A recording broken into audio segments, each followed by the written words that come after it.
What's up guys, welcome back to another episode of Footballrs. My name's Tony and you can follow us down below at footballrs.official. Today's video, we're going to be doing a full fitment test of the brand new NXTRND VZR3, seeing how well it fits on the two most popular helmets in football, the Riddell Speedflex, the Schutt F7, and also seeing how it compares to its biggest competitors, the Oakley Pro for the Speedflex, the Oakley Legacy for the F7, and the only other visor on the market to fit on both those with one visor, the Schutt 0G 2.0. All right, let's get into that video.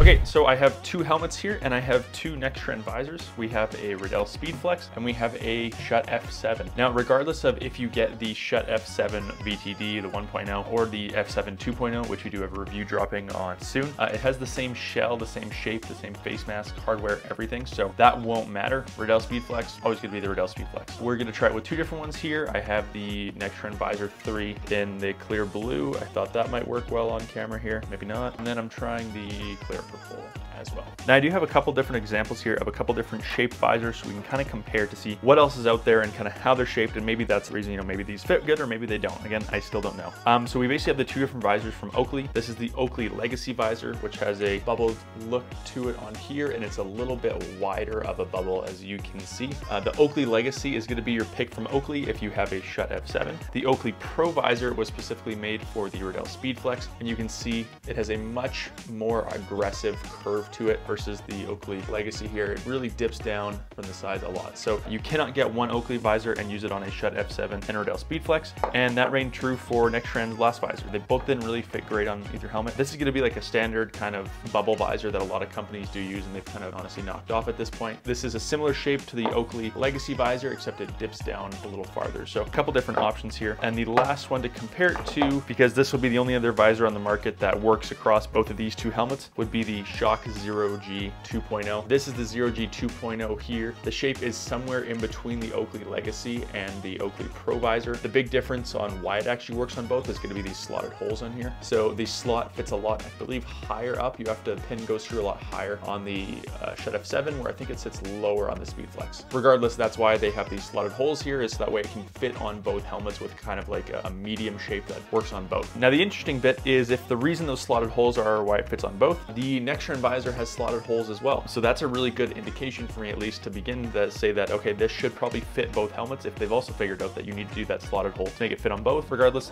let's just jump into the first one here. So the first one I'm going to do it on is going to be my Schutt F7 here. I'm not taking anything off this helmet. I don't want to take off the chin strap, the mouth guard, anything that you wouldn't normally do. There's going to be a couple steps for your visor. Number one is slide it in. Actually, the first thing I'll do is, I don't know if the clips yet will sit on this side of these EGOP bars or this side, so I'm just going to make sure I do it on the fit first. Let's see how easy this thing does pop in. I've legit never done this yet, so we will see. So far it pops in really nice on here. These clips, the nice thing about their clips is they can kind of face this way, or they can go on the other side to wherever you need to get the fit, but it looks like these ones will be perfectly fine going around here and through with the thumb screw that goes on the back. And yeah, this is why we have these slotted holes.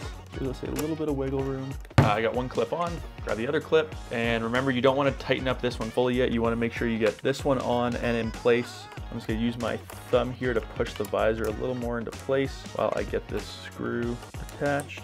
Oh, brother, this guy stinks! Now, the old NXTRND visor, you could make it fit, but you had to really bend it into shape. I'm gonna really cinch those clips down. This one fits a lot better so far that I can see. And now that I have it where I want, I'm gonna make sure tabs are even, everything is even, and I'll tighten that down. So it slips in the F7, super easy. Don't forget, use your cleaning cloth. Once you're done, clean it all off. Now the big test though is any visor you can force into place. I didn't have to force this one, which is nice. The big test is gonna be to see how well it actually curves to the bars and to the helmet itself here. So let's take a look. So you can see there's a little bit of gapping around here and here, but you have a really nice tight fit right at the tip of the face mask, which is good. The clips are also in a good spot, even with the EGOP, which is generally a tough style to work with these bars. So that fits nice, this fits nice. Overall, the installation of this was honestly really easy. I'm really happy with that. Next one is going to be the Riddell Speedflex. Again, I have a tremendously tricky face mask on here. Sometimes I like to install it with something open, but this one's gonna be tricky, and that'll be a good test for us. This is the Speedflex where it needs to have more of a really intense curved shape to it, where this style might benefit. On the F7, it kind of sit higher up in the slot here, so I'm assuming on the Speedflex, the reason they have this as well is it's going to sit higher or lower down in that same slot. So first thing I'm going to do, take my chin strap, push it all the way to the back. I'm going to grab the visor, it's going to slip in.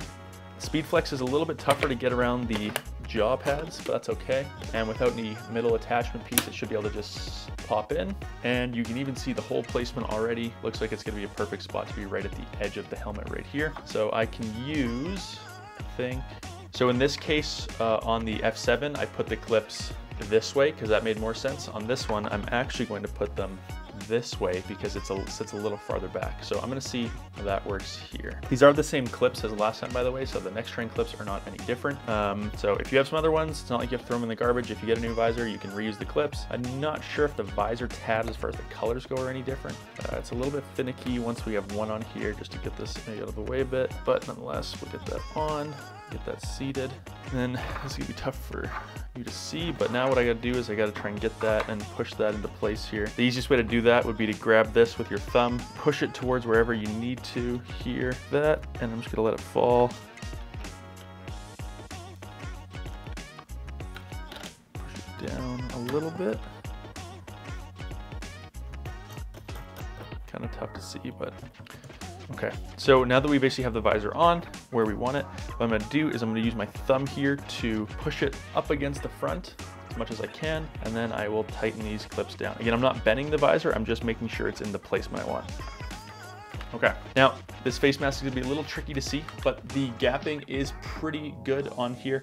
Super tough to tell. What about we go from here, top down?